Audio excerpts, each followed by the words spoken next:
IT Expo, Los Angeles, California, 2008. John Arnold here. I'm back again for another interview here at the IT Expo in Los Angeles. We're actually at the last day of the event, and we're all in a hurry to see the rest of the show. But you're going to hear firsthand now a little bit about what's happening here at the event. A lot of it is really playing up nicely into the convergence technology space, and we're going to go right to the top to hear about it. So my guest on this interview here for IP Convergence TV, who is the partner for this video series with TMC, is Rich Tehrani. Rich, welcome. How are you, John? Just terrific, just terrific. Rich is the chairman of the show itself and, of course, president of TMC.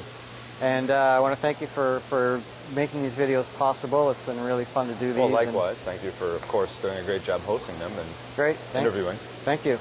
And you're going to give away a car in a couple hours. Yeah, a couple hours. We're giving away a brand new Toyota Prius, which has gotten a lot of excitement and buzz going in the exhibit hall. People are really excited to win it. Yeah, and it's convergence. In the auto industry, it's convergence, with hybrid technology. So I want to bridge that into the whole convergence theme here.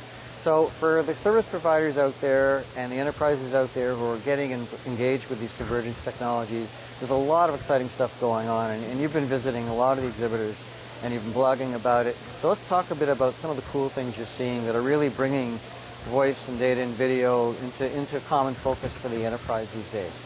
Sure. Well, one of the products that I saw is kind of interesting in that it is something that reduces the wireless phone bills of customers. And a lot of companies have problems where they're finding it more and more difficult to manage their high wireless phone bills, especially when the people in the company are calling internationally. So there are a number of exhibitors here that are showing software that downloads onto various smartphones. And those smartphones, then when you make the phone call, instead of making an international call, they'll make a local call, and then voice over IP will take the call overseas and terminate at a few cents a minute instead of $1 a minute or 50 cents or 75 cents a minute. So that's one of the things that I've seen that practically in an economy that's slowing down and where people are looking to cut cuts costs for them using voice over IP in an innovative way. And that's just one of the really interesting things I saw here today. Sure. Okay. Now, a lot of desktop solutions, a lot of phones and integration with video happening out there with the video phones, with some of the telepresence type of solutions. It's a big step forward, I think, from, say, a year ago. The market's gaining a lot more acceptance of these technologies, and whether they want to call it convergence or not, that's what's happening. Absolutely, and that's a good point that you brought up. I just stopped by a booth called WBS Connect, and they were doing a demo there of what they call fully immersive telepresence. And I called it 3D telepresence, and it is, one aspect of it is that it's three-dimensional in that there's a glass screen that goes up kind of, picture if this is the screen, that it goes up kind of like that.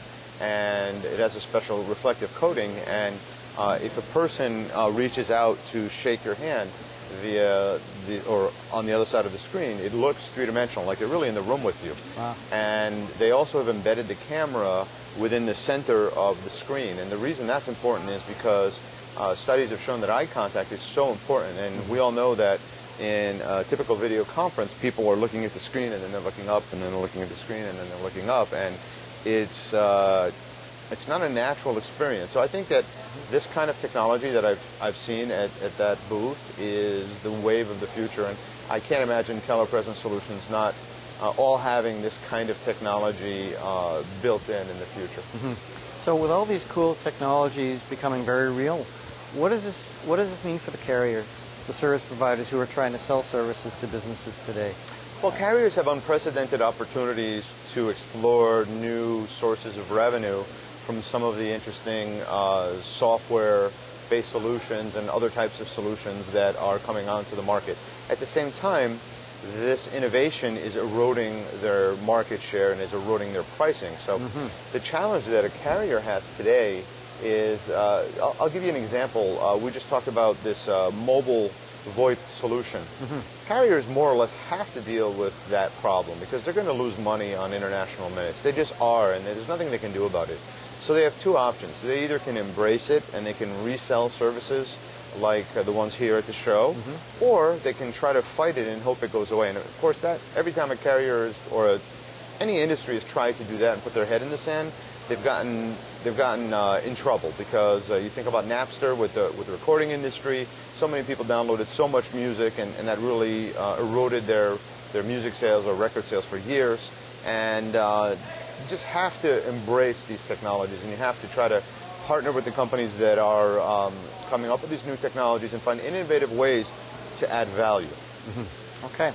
All right. Well, with that, Rich, we're going to wrap it up for now. So I want to thank you very much for taking part in another interview here at the show, and thank you for having the show as usual, and keep bringing these technologies to market. Thanks, John. Appreciate it.